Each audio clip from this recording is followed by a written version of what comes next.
Today I'm going to share 5 red flags that you need to avoid if you want to make a good beat.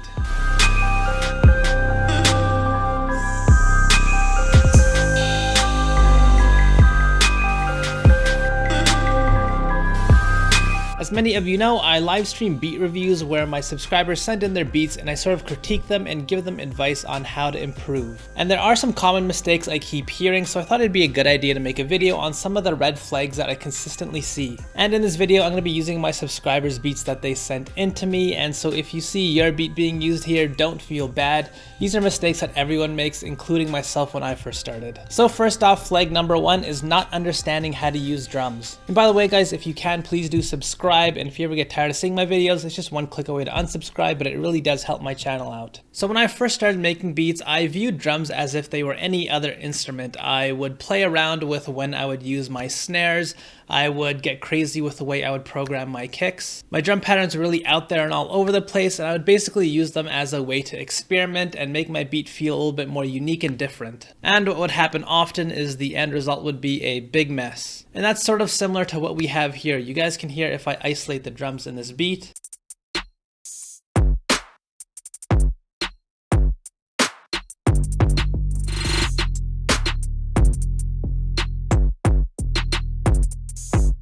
The drum pattern doesn't have a consistency to its rhythm here, and fundamentally that's what a drum pattern should provide in your beat. If you have a drum pattern that's constantly changing and doesn't provide a consistency to your beat, it's going to be really difficult to build something around it because nothing is really providing context at that point. We haven't established a solid sense of rhythm for the listener. So even as boring and plain as it might feel, you should really be typical with the way you program your drum patterns, especially when you start out. Like I always say, you need to understand the rules before you break them. So understanding the rules for the genre that you're making, for example, if you're making a hip hop beat, putting the snare on the 2 and the 4 is really important to create a good foundation for your beat.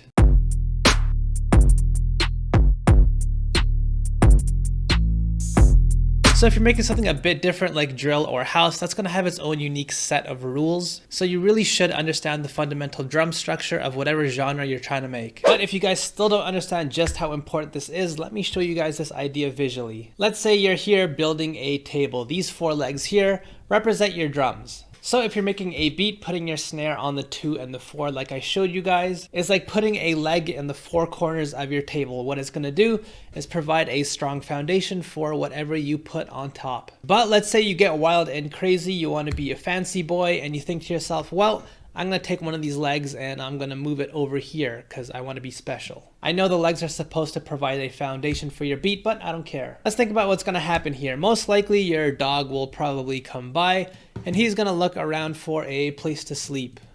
Most likely he's going to crawl underneath the table here, and what you're going to do is come by with your hot cup of coffee and put it on top of your table. Since you built a table with a weak foundation, what's going to happen is everything is going to collapse, the coffee's going to spill all over the dog and burn him. So this is what happens when you play around with your drums. You end up burning your dog. So if you're just starting out, it's probably a good idea to be a little bit more conservative and a little bit more typical with your drum patterns. And as you gain more experience, then it might be a good time to start to play around with your drum patterns and be a little bit more experimental. But even then, creating a good foundation for your beat using a more typical drum pattern is going to be a good way to go most of the time. Red flag number 2 is flatness. So I have this beat that I'll play for you guys here.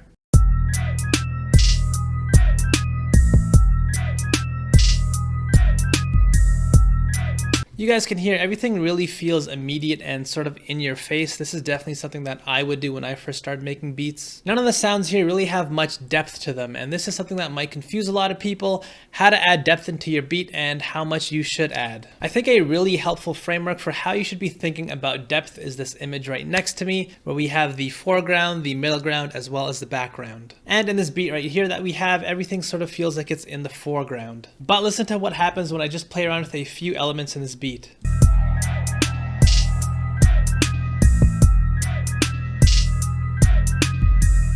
Again, this is how it sounded before.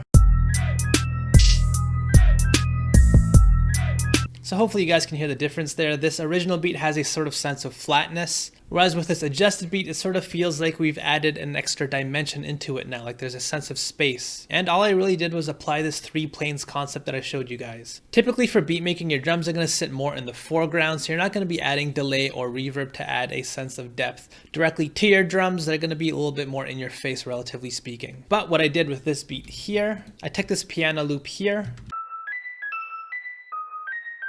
and I added supermassive on top of it.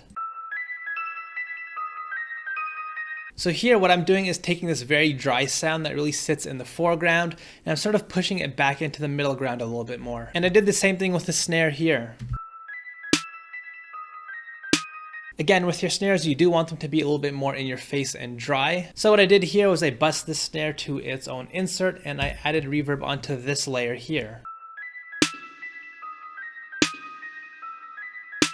Now all of a sudden this is going to add a dimension into the beat that's going to sit a little bit further back as well. And by the way, adding reverb directly onto your snares might be something that's ruining a lot of your beats. This is something that I explained in the video right above my head, so check that out after this video is done. It can really help you save a lot of your beats if this is something that you do. And finally, I have this additional sound here that I added a ton of reverb onto, you guys can hear. And overall in the beat, this little sound here is going to sit way in the background.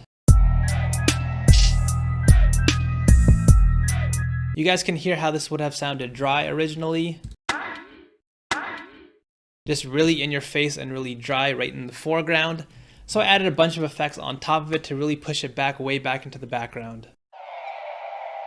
So now we're taking advantage of the different planes and we're making a far more dynamic and multi-dimensional beat here. If you struggle with flatness and not understanding how to play around with reverb and how you can use it to improve your beats, keeping the simple framework in mind is going to be really helpful to you. Also, originally this beat had reverb on the bass. Don't do that. Flag number 3 is uniform rhythm. This is something that I run into from time to time where the producer will make a beat and every single instrument in the beat is going to have the exact same sense of timing or rhythm. And this really makes for an uninteresting arrangement. You guys can hear the beat here.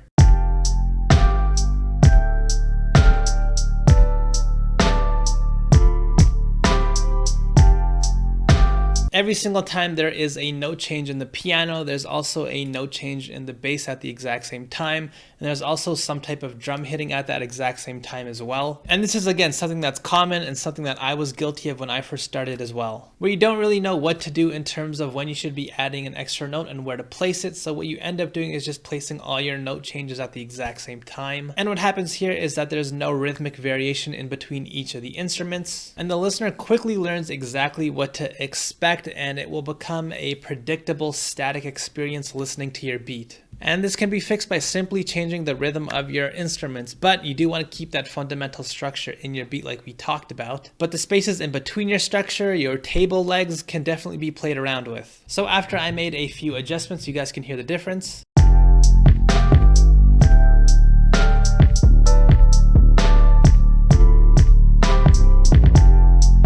I just varied the rhythm a bit. I took the 808 here, for example, and I created a rhythm that's independent from that piano. I took the kicks and also gave them an independent rhythm as well. So we just have a beat now where the individual instruments are a little bit more expressive in their own unique way. And the listening experience becomes a lot more engaging rather than having all your instruments hit at the exact same time and the beat becoming really predictable really quickly. Also, this beat originally used its 808s like chords and played multiple notes at once. Don't do that. Flag number 4 is excessive looping. Looping is a fundamental aspect of beat making. There's absolutely nothing wrong with loops. I want to start off by saying that. But you should understand that if you come up with a short pattern or a really short loop, you probably will need to do some extra work in your arrangement. So let's take a listen to this beat here.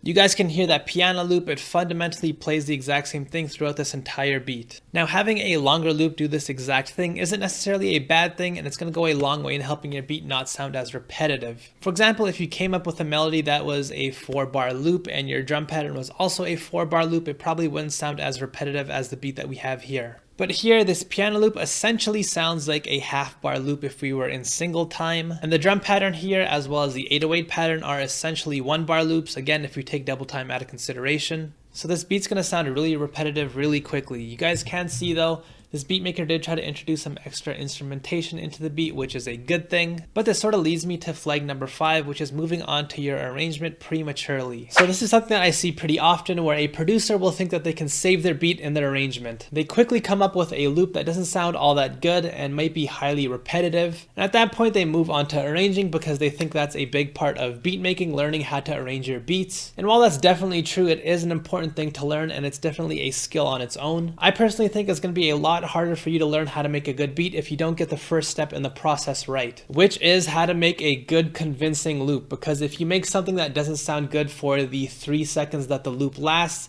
chances are it's not going to sound good for a full 3 minutes when you make a full beat out of it. So this is something that I recommend to beginners. Don't be as focused on arranging. Don't worry about how to build a hook or a bridge or an intro if you just started making beats. I would really recommend focusing in on how to come up with a good loop before you move on to learning how to arrange that loop into a full beat. The reason being is that you will find that arranging will become a lot easier once you have something that's actually worth arranging into a full beat once you come up with a good loop. But now back to my original point, when you have a shorter loop like we have here, which inherently isn't a bad thing, there are some small things that you can do to create some variation and help this sound like a longer loop at least. For instance, what I did here was I took the last section of the 4th bar and I created some variation. You guys can hear.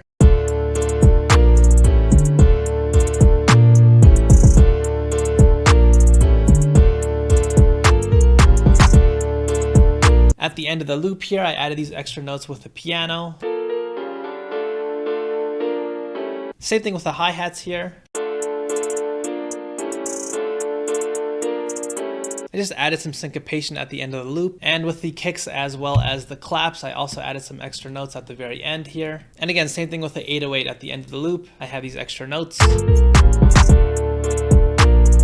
So now this feels like somewhat of a longer loop and not as repetitive just because we introduced at least some variation here. Having a 1-bar loop isn't inherently bad, I really do want to emphasize that. But having every element in your beat be a 1-bar loop for 3 minutes straight, that might be a problem. And finally, to improve this beat, I probably would change this piano sound. It really does feel dry and very plain.